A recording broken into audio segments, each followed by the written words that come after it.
Hi, welcome to the Product Owner podcast, the very first edition. I'm very pleased to have Kai Stevens here with me to tell all about his experience, his pitfalls, his tips and tricks being a product owner. This Product Owner podcast is for you, for the community, to learn from each other, to share ideas. If you are listening to this and you want to share your ideas and experiences as a product owner, please contact me. The details are in the show notes. Let's kick this off and get started and get sharing some great ideas. Welcome, Kai. Thank you. Thanks for having me here, Short, today. Yeah, no problem. I'm very glad you wanted to join. It's a pleasure. And let's start off with a small introduction. So, Kai, please tell us who is Kai and what do you like to do in your life? Yeah, who's Kai? I'm Kai Stevens. I'm 29 years old. I'm currently still living in Utrecht. I'm about to move to a little place called Geldermalsen. I live together with my wife Lieke and my son, 4 months old son Lasse. And we have a cat called Herbert. Nice. So that's the very basic introduction about who I am. Besides working in software development with agile teams, which is really something I'm passionate about. I'm really passionate about traveling. Well, at this stage in my life it's a little bit less, but I travel a lot. And I also like to cook. Our new house is about to be finished, and then I have a very big, nice kitchen. So when I'm done with working, I can, how do I say it? Take it easy in my kitchen and blow off my mind. So you can chill out and cook up some nice dishes. Exactly. And, exactly. Make your wife and your kid happy. Let's hope so. Let's hope so. My father is really talented. I try to copy him a little bit, so I'm still practicing. But at least I really like to cook because it's a very mindful exercise. And as a product owner, of course, you do very analytical work. So when my head is really full with all kinds of story discussions I had during the day, it's really nice to go into my kitchen and just forget it for a little while. Cool. Okay, thanks for this small introduction on yourself. We're in this podcast for product owners, so we're gonna transition slowly towards how did you become a product owner. But first off, a product owner, what is a product owner?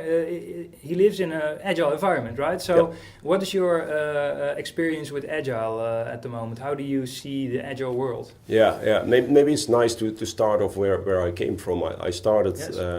When I graduated, I started a little startup called Waar ben jij nu? It's a travel community, and back in those days it was very popular. Of course, at my own travel passion, it was a very nice place for me to start. And back then we were just building features. So there was not even a waterfall structure. It was just what feature do we want to build, and we started building it. Yeah. The team grew over time, but we kept working that way, and that became a bottleneck. So in the end, actually bottom up from the development team, we were not pleased with the gap between the business and development that we were constantly seeing. And actually it felt like we were just chasing reality. Always we tried to prognose, like we can finish this feature at that point in time. And it always went wrong.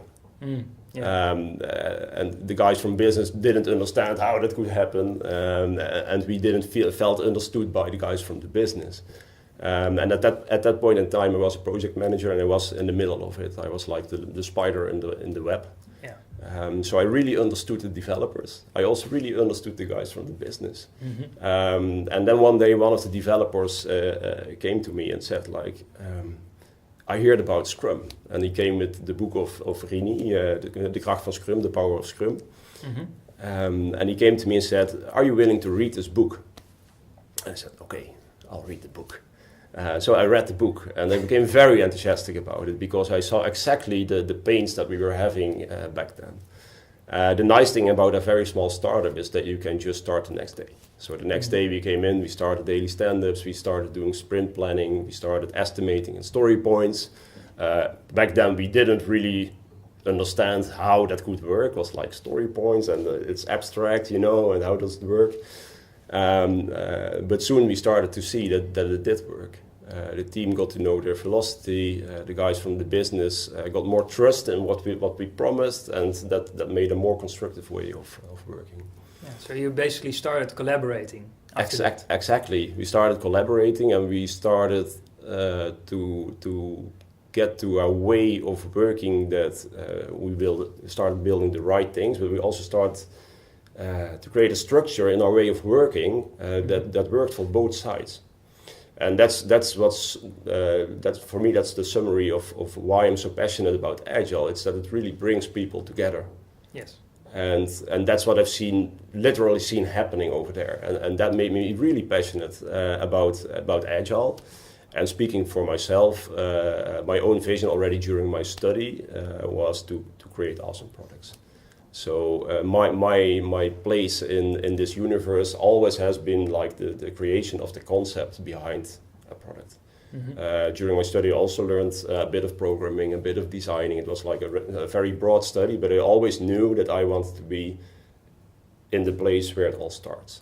Where you think about a vision, where you think about why do we even want to build this product, and then help other people realize that specific product. Nice. Yeah. Yeah.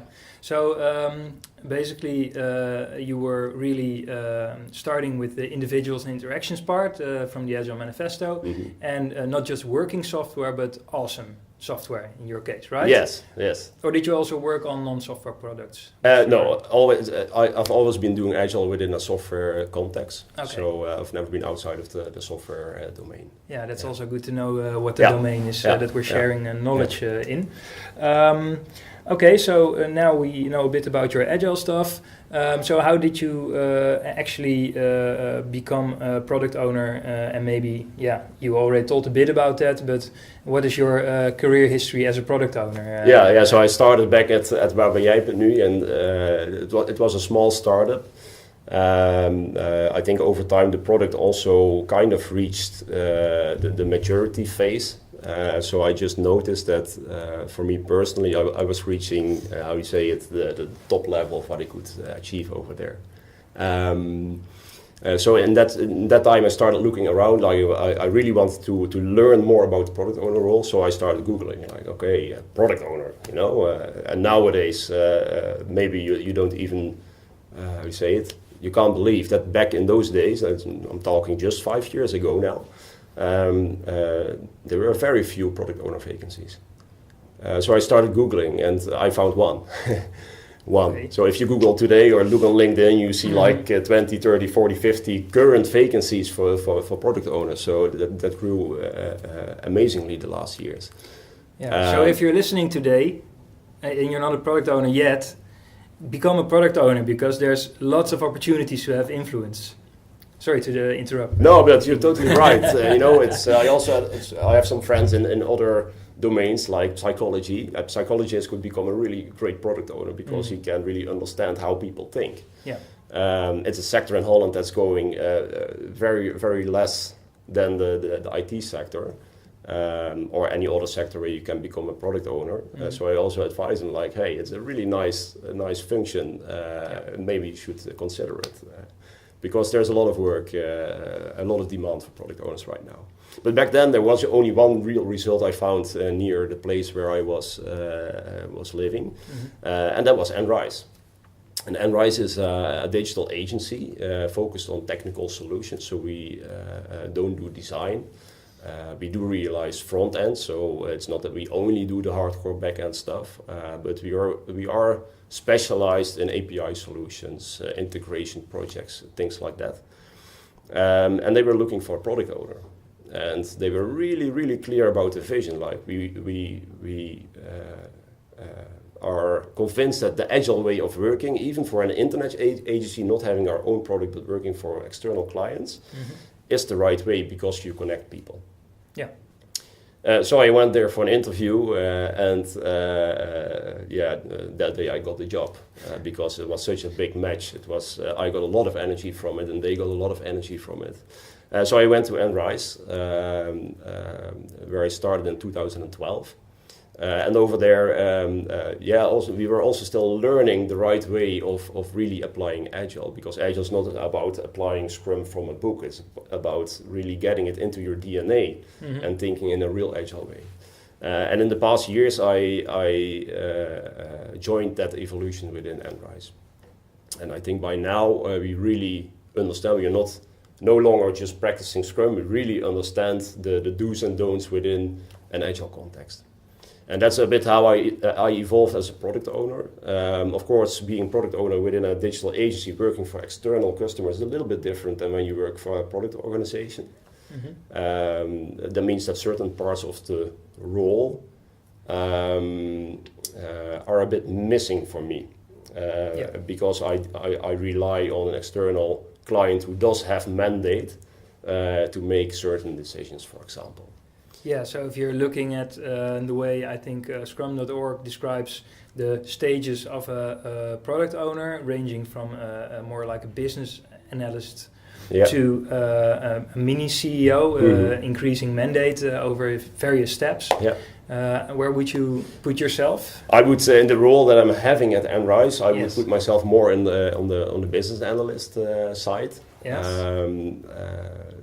The funny thing is that the most customers we start with, and then we start like long-term projects. I'm currently working on the Simple project, which started in 2014, so already for 2 years.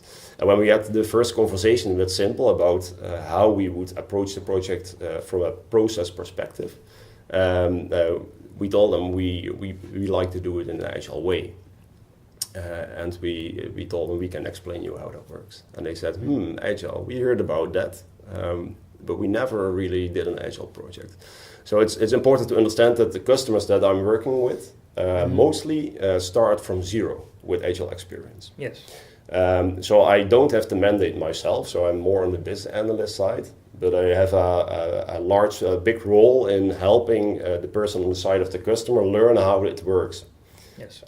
It's still different than when you have to mandate yourself. It gives you a dependency with the other person. And I've had projects where it was with a person didn't match perfectly. Luckily for the Simple project, it matched from the beginning, and then it works really well. So within that part of coaching that I'm doing, I have a big influence in how the product owner on the customer side makes his decisions. Yes, so you actually have a duo engagement where you are the guy that knows everything about what's important as a product owner in the developing of the software, and you have the expert and coach role to start up the connection between someone who's new in Agile and has to work with a software development team in an Agile way and find his footing around Scrum. Exactly. And I totally rely on the person on the customer side for the domain knowledge in the beginning. So in the beginning he's learning me a lot, so I really need him as well. For example, Simple is telecom, and before I didn't have any experience with that domain. So it's like a two-way direction. The product owner on the customer side teaching me about the domain, and me teaching the product owner on the customer side about how to do Agile and how to also cooperate with the development team. So first off, you need to collaborate very closely with this person, and then I imagine in later stages you can back a bit off, maybe because the person himself is becoming more of a product owner and taking the role in collaboration with the team, managing his stakeholders and everything. And also that's always different. In the first stage of the Simple project, I worked with a product owner who was also really good in the details. Later on, he was replaced with another product owner who was a little bit more high level, so more product owner on CEO level. So mandate up. Exactly. Mandate up, and also the business knowledge, the vision for the long term also up, but less skills in the details. So with the first product owner, I could go on holiday and ask him, can you write the stories for the next 2 sprints? No problem. With this product owner, that's a little bit harder. So it always just depends on the people you're having next to you. How well you can, place that responsibility in the shoes of the other one, and not myself. Yes. Oh, this means that you have to be knowledgeable about all the aspects that are important for a product owner, because you have to fill the gaps, basically. Yeah. So this is why I'm very pleased to have you here. I think this was a very nice introduction to get to know more about you and your experience as a product owner. Now let's get to the juicy bits and start with the content questions. Nice. How do you do certain stuff? Yeah. Let's dive into that. Let's start with the vision. You already mentioned it a bit. How you work with the product owners to be, actually, because they often have no experience, and teach them how to be a product owner. And one of the most important things for a product owner is to understand the vision of the company for the product that you're the owner for, and also communicate that to the team and use this in your negotiation with stakeholders, etc. So I would love to hear how you view the topic of a vision of product owner and how you handle this in your experience. The vision for me is where it all starts. If you start a project, which we have done in the past, we also had to learn that the hard way, that if you start a project without a proper vision, that you end up feature souping. Meaning that you don't really have a clue what you're building, and you live from sprint to sprint. Every sprint you make a sprint goal, and the next sprint you think something else is more important, and the next sprint you think something else is more important. And we've got the situations where customers were literally steering from left to right to right together with us, because it's also our responsibility to help the customer, of course, in holding the steering wheel. So that's basically where the vision is so important and essential, also in the projects we are doing for external customers. I was just explaining why I like to be a product owner, because I like to be in the early stage of new concepts and thinking of successful products. Without a vision, that's impossible. The vision is like the foundation for your daily decisions you need to make as a product owner. So it's essential in making those decisions, I think. I really like the ideas of Roman Pichler. He's quite my,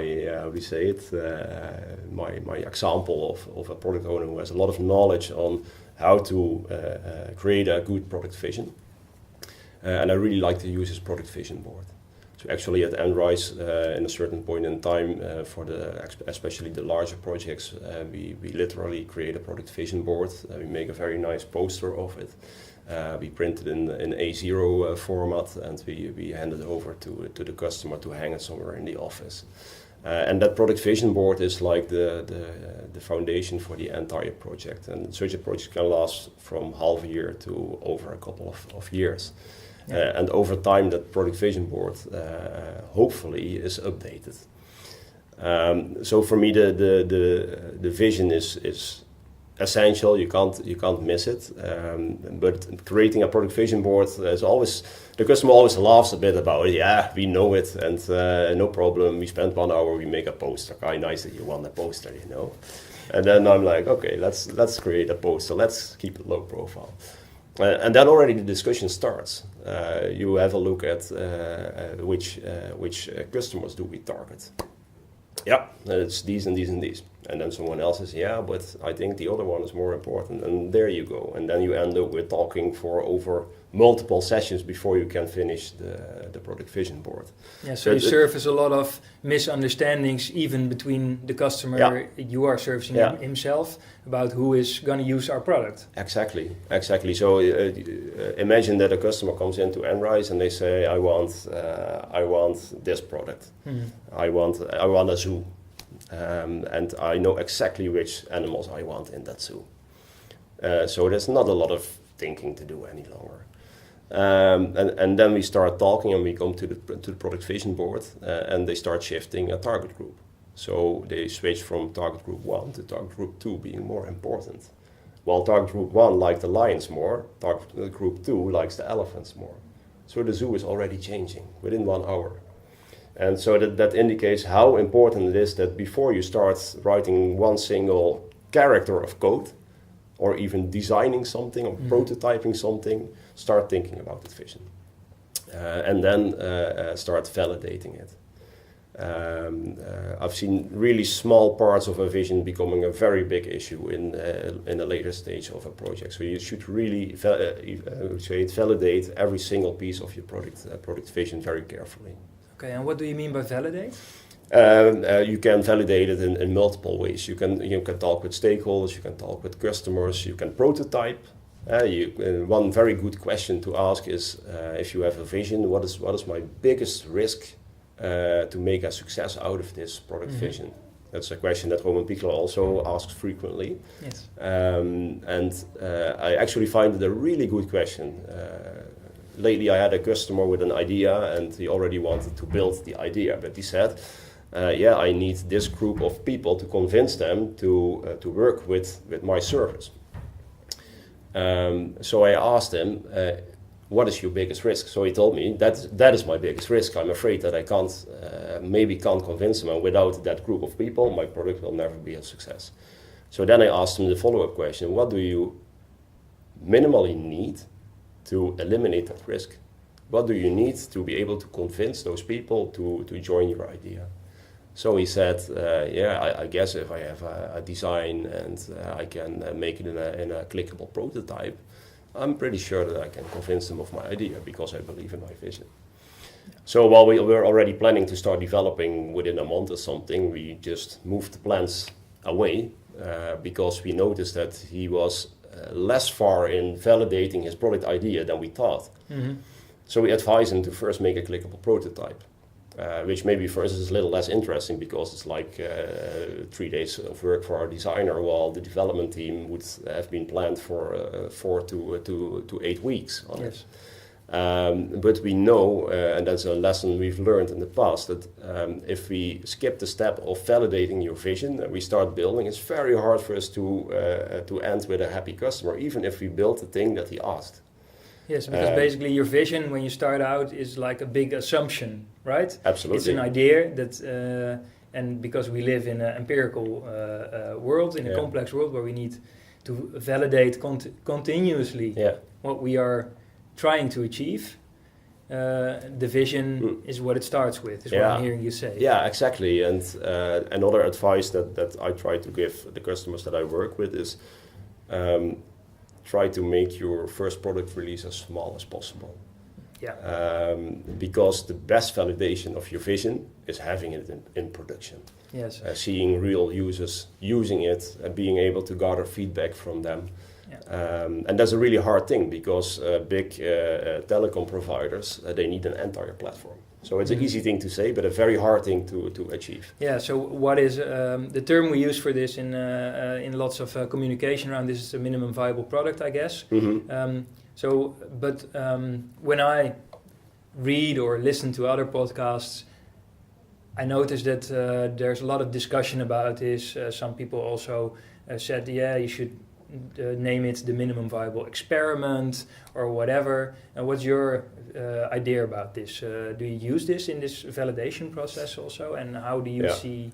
Yeah, I think over the years the minimum viable product got a little bit of dirty image.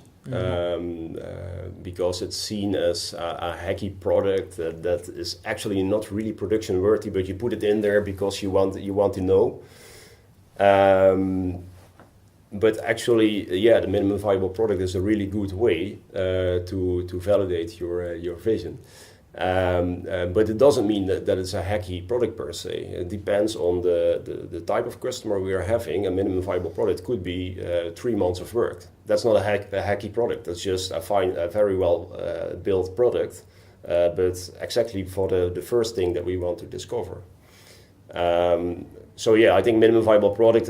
I actually don't really care the name you give it. It's for me just about being able to see the importance of making it small. And using empirical evidence to further establish your vision and continue on that. Yes. So maybe we should rename it to minimum vision validation product. For example, yeah. That could be an improvement in how you exactly. talk about it. Or eliminate your biggest risk product, something like that. Yes. I think there are many names. I think there are very many names you could give it. I actually really don't care as long as you do it. Cool. That's a very nice insight, especially around the vision. Not only having a vision, but also making sure that it's something that is worthwhile for the goals you as a company try to achieve and help in the end, your customers achieve to add value to their lives and add value to your company while doing that. So that's very valuable. Thank you for that. And then when you have this vision and you start working on it, in my experience, sometimes you come into contact with a customer who already has like something like a project plan because they have to arrange budget. So you have like a kickstart for your backlog. Sometimes not. Sometimes from the vision you start and have to do everything, or you want to do everything again to really determine the valid vision and see where you go from that. Yeah. So how do you handle this process, the backlog refinement, if you will? Yeah, the backlog refinement. It's always the start is always the hardest, where you the point where you translate your product vision first into a roadmap, and preferably a goal-oriented roadmap, so not a feature roadmap, but really in small stages of about 3 months. What do we want to achieve?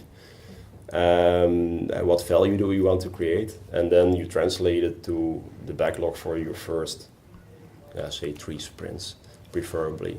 But that's always a very hard stage because imagine that we enter a company with an entire development team.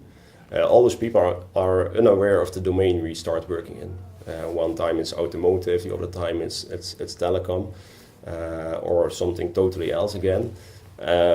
So in that stage I have to invest a lot in explaining the why, and the refinements take longer. So the team is still immature in the domain, so I invest a lot in making them understand why do we make certain decisions, always relating it back to the product vision. Also, if you talk about sprint goals, I think that's the next chapter, but always try to relate it to the product vision. My personal preference with or vision about refinement is do it small and very often. I actually see it as a flowing river. It's not only that hour in the week or that bi-daily hour that you planned. It's the conversation at the coffee machine. It's the after stand-ups that are being mentioned. It's a continuous flow of helping developers understand why we're doing it and what we are doing. And it's also, again, a two-way direction. They are also during a sprint or during refinement giving information back to me that helps me improve my sight on the product. Yes, so very nice. I like that you describe it as a flowing river, which is kind of in line with what Scrum.org has in the materials, and exactly why it's not an event. There was some it's always discussion around this. Why is refinement not an event? But this is exactly the reason why, because it's a continuous conversation about creating better understanding, how to deliver optimum value with the least effort possible. Exactly. And for me, it all comes back to human interaction. Yes. It's not as simple as creating a story and then handing it over to a developer. It's about creating a joint feeling about the cause we are working on and how we are going to reach that goal. And then in a very detailed level, how we are going to implement a specific user story into working software. And those correlate all together, so you can't see it as a separate thing when you're discussing a user story. So you need people who understand the vision, and in the light of the vision, make the right daily decisions to go left or either the right side if they have to choose. Yes. One thing that sprung my mind at the beginning of this part about the refinement, we touched on the topic when you actually have nothing and you have to create the first backlog to start the first sprint, say. Yeah. How do you approach this from vision to the first sprintable items? Yeah. Do you like to use like a story mapping workshop, or do you have other approaches you prefer? Yeah, no, you're saying working? exactly the thing that we love to do. It's story mapping, because we have in the beginning we've really been experiencing exactly this gap that story mapping is filling, the gap between roadmap and backlog. It's a too far leap to make, and story mapping is a process that fills up that gap. Because it's a creative process. It's not about writing requirements. It's about getting a joint understanding of what we want to achieve and what's the best way to achieve it. And we started story mapping, I think, like 1.5 years ago, and currently we can't even think about not story mapping anymore, because it's really helpful in the process of getting the joint understanding that you need. So you do this with every client now? For the big clients, okay. yeah. If someone has a big vision, you need a story map. Exactly. Someone has a small request, you can just go for it. Yeah, for simple, we always use it. So if we have big changes in the landscape, we always do a story mapping session. And that for me is the most important thing about Agile. Actually, you can criticize Scrum a little bit, because how Agile is a methodology that prescribes how you should do it. Yeah. That's also, I think, why the Scrum Guide also clearly states, like, apply it in your own ecosystem and find your own way in doing it.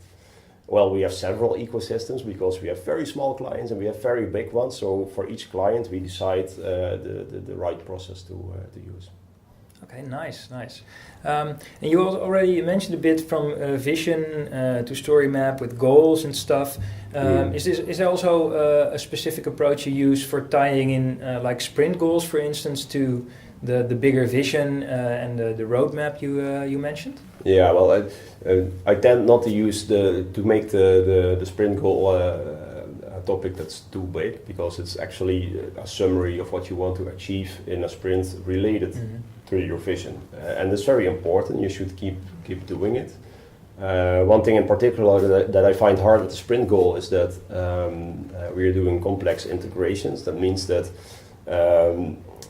it's very hard within the projects we do to get a very specific sprint goal. So what I mainly do with sprint goal is I pick the biggest topic of the sprint and I make that the sprint goal, and then there is a list of other small stuff that we need to do.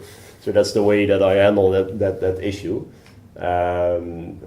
Because of course in an optimal agile way you would vertically implement a user story end to end so that you have working software. Yeah. But that's very hard when you are integrating like five different systems. So you get a lot of dependencies within a sprint, and that harms the velocity. So we tend to spread it over multiple sprints. And that makes that one feature can be spread over multiple sprints in the type of project that we do. Yeah, so you have a little bit less strong sprint goals that cover the entire sprint. Yes. But you still try to keep the mindset and the focus of the team tied to the biggest thing they're achieving at that moment. We try to focus on the feature that has to be working end to end by the end of that sprint. So there's always at least one or multiple features that will be end-to-end finished at the end of the sprint, and that's the business result that we try to achieve with that sprint. Yes. So that's what I try to aim for in the sprint goal. Cool, very nice.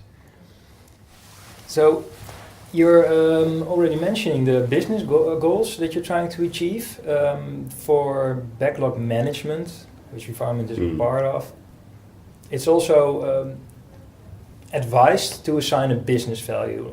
We have the team to estimate the effort, so we can do planning. Yeah. And from the business side, so that's the product owner side, there should be a business value. So you as a product owner can make your own decisions about what has the biggest business value for the effort you invest. So you can prioritize your backlog. Yeah. So how do you approach the assigning of business value? Yeah, that's the part where I, as the product owner on the Enrise side, am a little less involved. That's more the product owner on the customer side who arranges that with the business. For me personally, I think that it's mostly making a business case for each feature. You can do that by simply making a little calculation if it's very quantitative, or by discussing it with the right stakeholders to get a feeling of how hard they really need a feature. So for me, it's about asking the right questions firstly. In case you have a lot of discussion about which features have priority, you could organize a business value session where you invite the relevant stakeholders and let them vote on the value of certain backlog items. Also in certain stages of the simple project, for example, we needed to descope because of the budget that we had. And also then I like to just get all the stakeholders in a room and provide an overview of the things that we could do and could not do, and let them vote on which ones are going to be descoped, for example. So those are things that I do to help the product owner and client side determine business value. Again, on the other side, I don't want to make it an issue a topic that's too big. Mm-hmm. I think you can be pretty pragmatic in it. Yes. As long as you define your KPIs and when it's implemented, when it's in production, and measure if you're meeting your KPIs. For me, there's the real point in time where you can really not guesstimate the business value, but measure the business value, and that's what I find way more interesting. And if you're capable of making your releases small, it's also okay to have a little risk in there.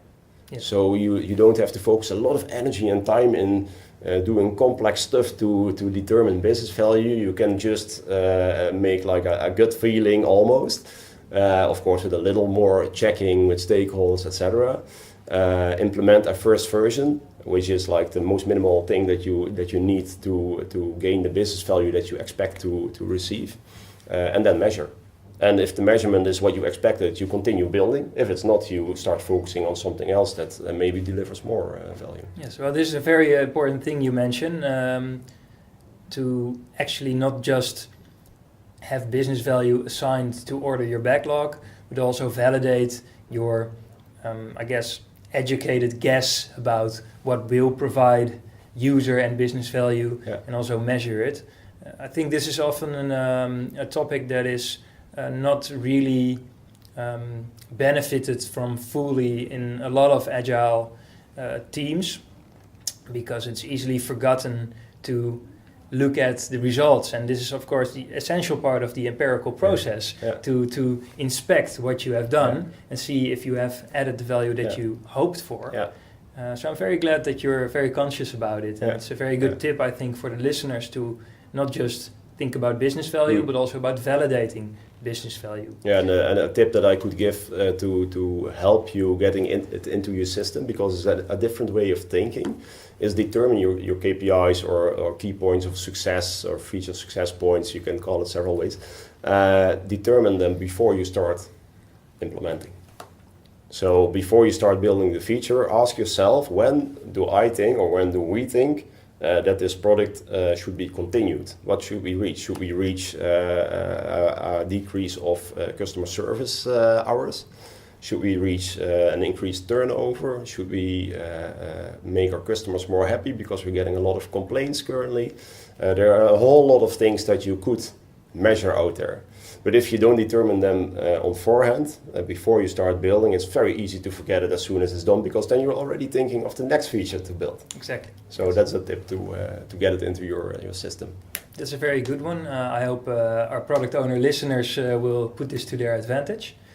Then let's move a bit into the next topic. We already mentioned it a lot in the other stuff, the stakeholder management, which is one of the key things next to the backlog management a product owner should be an expert in, I guess. Yeah. Because a product owner on his own is just one person. Yeah. He needs to utilize the power of the whole company, basically, to see what adds value for it.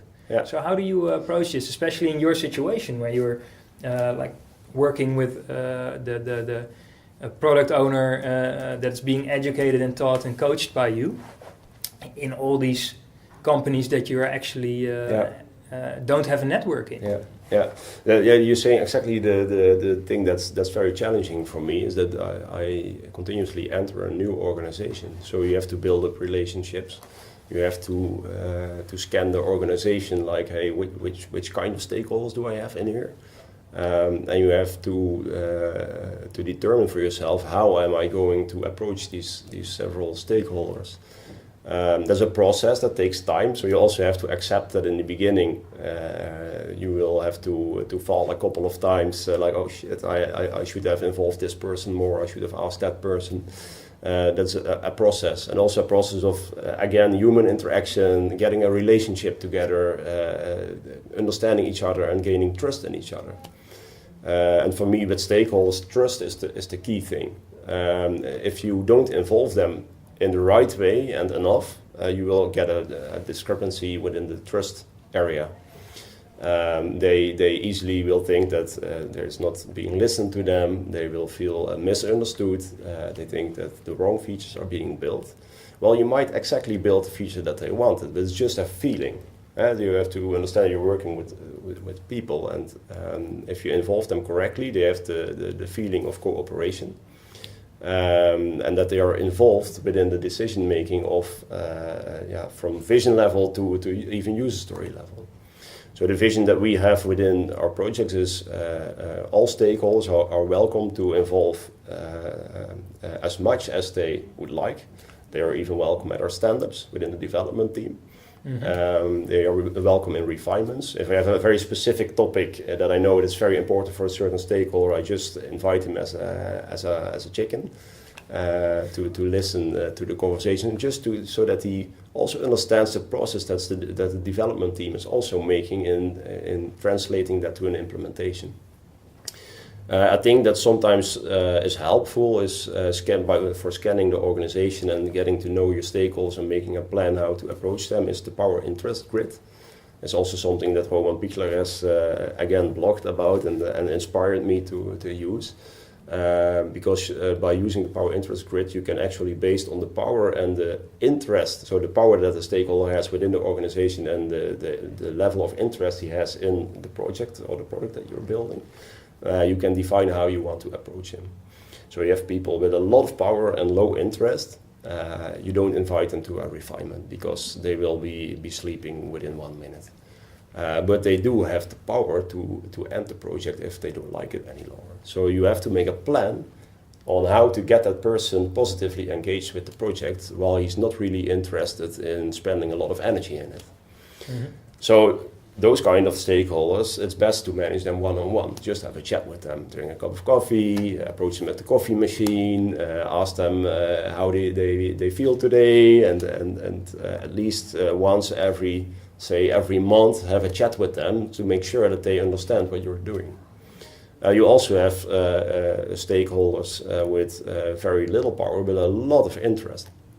So invite them to your sprint review, for example. And the most valuable ones, of course, are the ones with a lot of power and a lot of interest.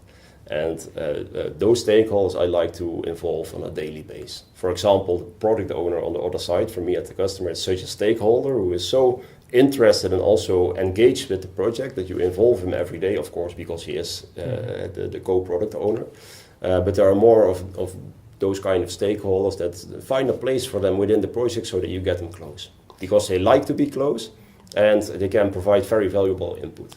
So using that grid it sounds a bit mechanical, and it doesn't work that way because you also have to do with characteristics of a person. So you might have a very low interest person with a lot of power, but by his character you still need to approach him in a kind of different way. But it's a nice starting tool to scan the organization and to check, like, hey, what kind of stakeholders am I dealing with here? Okay, very nice. Can you also give maybe some more examples of the high interest, high influence people other than the customer product owner that you work with? Mm-hmm. And maybe if you have any examples of experience where you failed to get them in on time and maybe that had some impact on the perception or whatever. Yeah. Now, for example, a CEO can be very high interest. The bigger the organization, the more further away the CEO is my experience. But not always the case. You can have a very big organization with a CEO that finds a specific project very, very important. We had it, for example, we rebuilt the Ziggo.nl website a couple of years ago. And there was a product owner, a CEO with also a very high interest, so really involved a lot in the project. So he wasn't only there with the sprint review, sometimes he would just also jump by on a random day and just check how things were going, for example. When you don't involve a stakeholder well enough, you start noticing soon. You will start hearing things like, that's not what we asked. That's going to take too long. Things like that. I don't feel understood. Why didn't we do this? Why didn't we do that? If you hear those kind of questions jumping up too frequently around you, you know that there's something wrong with the involvement of the stakeholder. Because my experience is, as soon as you have the right engagement with the right kind of stakeholders, you get a lot more understanding. Both directions again. Also the developers, when they get into contact with the right stakeholders, they really start understanding the pain that they sometimes have. When they have a process that's not going well and customer service is overloaded with questions, I can translate that as a product owner to the development team. But that already takes away a little of the authenticity of the pain that they are feeling at the moment. And if you have direct contact with those people, then there's a lot more understanding. Very good. And I can also imagine that when you have this kind of CEO, which has high influence and high interest, high power, you named it, and he's voicing like these kind of complaints, that if you don't pay attention to them, that you're kind of out of a job within a few sprints, right? Absolutely, yeah. That's a really important indicator. It's a very big risk, and yes. I think that's one of the main responsibilities of me as a product owner is detecting that. Yes. And also being transparent about it. Don't make it a political game. Just if you see it happening, just have a transparent conversation about, hey, I'm worried because I see this happening, and in my experience, these signals mean either that we go that way, the exit way, or we have a conversation now.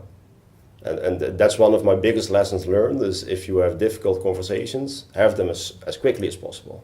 Yes. Because the longer you wait, the more complicated it gets, and also the bigger the risk that it goes towards the exit direction.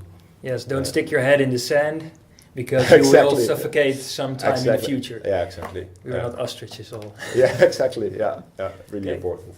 Okay, thanks. To round off the content part of this interview, I would like to ask you the question: what is the single thing you want to advise other product owners to focus on, which is, in your experience, the make or break thing you do as a product owner in the process? Yeah. So what's the most important thing for a product owner to pay attention to? The first thing people always say, if you ask what's the most important skill of a product owner, they say it's saying no. And they are right, because there's always less money than needed to build everything, because especially for the larger customers, we always have an endless backlog. So there's always an endless flow of ideas. We all know the movie of Henrik Nieberg about product ownership in a nutshell, with the product owner trashing a lot of stories into the trash bin instead of shoving it into the development team, because else they simply get overloaded. Yeah. That's a very important one, but I want to add something to it, because it's not just about saying no. It's about saying, for me, it's about saying no in an empathic and visionary way. So if you say no, relate it clearly to your product vision. Because you should understand that if a person comes with an idea, they are enthusiastic about it. They have a positive flow of energy, and you're cutting that stream of energy because you're saying no. And if you don't do that in an empathic way and in a visionary way, you end up with frustrated stakeholders, frustrated developers. So again, the human factor here is really important, because saying no is really easy. You can just agree with yourself, today I'm going to say no 100 times and yes 1 time. It's an easy decision to make. You just say no. But really be careful with the way you say it, and I think that's the single most important thing for a product owner, to really be able to breathe the product vision in the way he says no to a certain feature. Wow, thanks. So this brings the content part of the interview nicely back to the start, like the revolving arrow we see in all the diagrams for agile working. We started out with the importance of the product vision. You also mentioned it in your introduction, and now as a big advice, you say use the product vision to connect to your stakeholders when you say no, so they understand what you want to do and how you want to do it. Thanks very much. Then to close off, do you participate in the community? Do you speak on conferences? Do you have anything lined up in the future? Yeah, I'm actually starting with that. The past years I was so focusing on developing myself.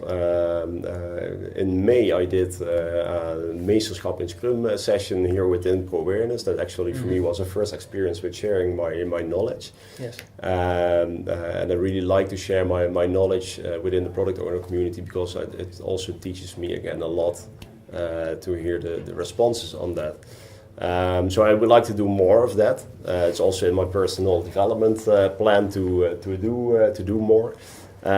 So yeah, I hope there's more coming, and I think in Holland there's still a gap within the product owner community. There's a lot within the Scrum Master community, within the Agile community, but specifically for product owners, I think we can share more experiences. So that would be nice to do more, I guess.